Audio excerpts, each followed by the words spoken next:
In this lecture, we'll create a brand new Unity project and introduce you to some of the basics of the Unity terrain tools. With our Unity Hub open, let's go create a new project. In the editor version dropdown, let's select Unity 6. With that selected, let's select Universal 3D, which gives us this nice universal render pipeline URP settings. And you can name your project whatever you'd like. I'm going to name mine Galaxy Strike.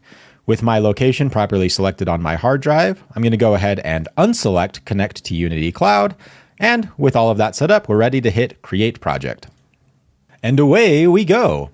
A couple of quick house cleaning items. We can go ahead and remove the URP README assets. In our assets project directory, let's just go ahead and create a new folder called Input. This is the default out-of-the-box action map for the input system.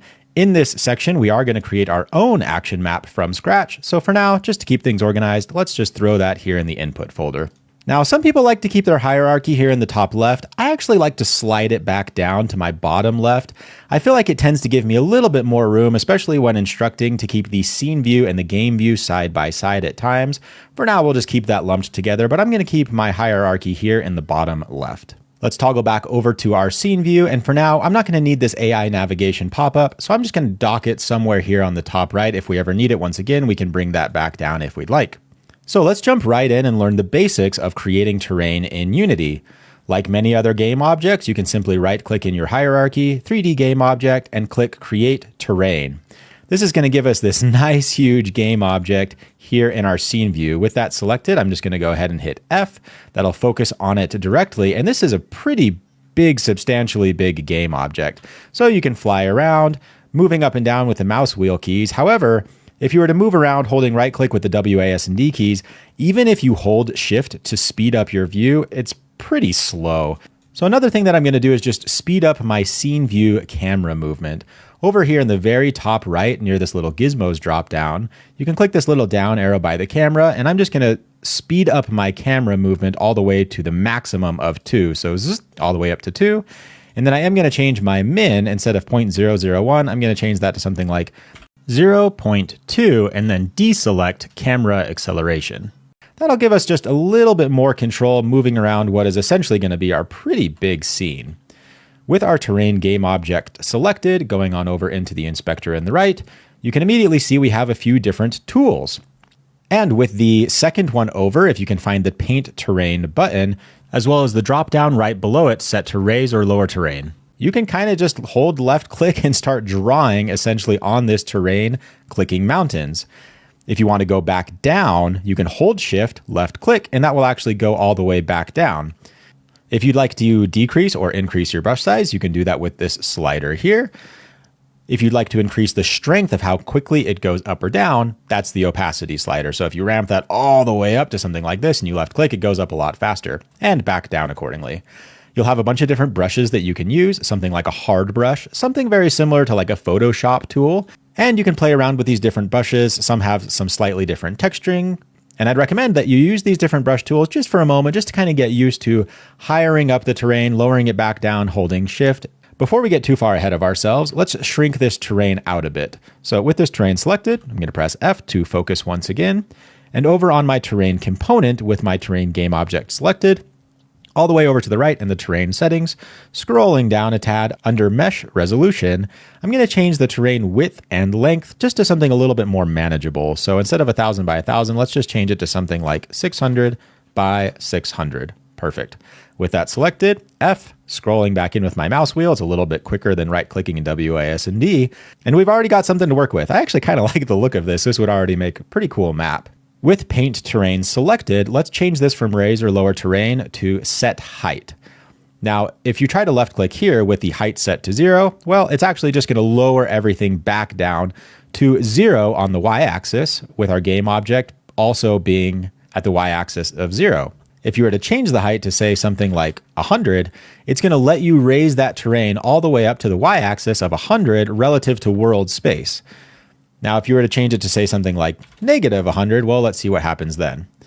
Okay, well, it actually doesn't go down to a negative value. And that's because the terrain by default is not going to let you go below the bottom height of where this terrain game object is set.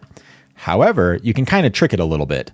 Now, you don't actually have to do this part, but just kind of watch along for just a second. I'm going to create a 3D game object just to give us a little bit more reference on what's actually happening with the transform.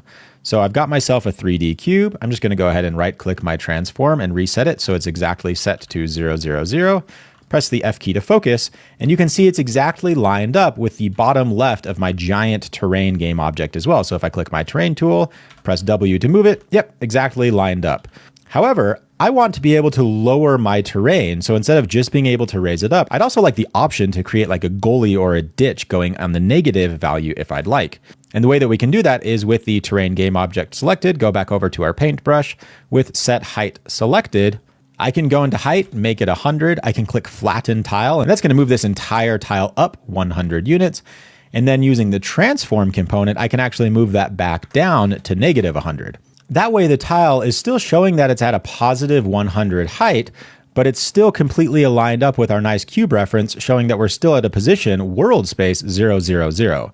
So we can go ahead and delete that cube reference. Don't need that anymore.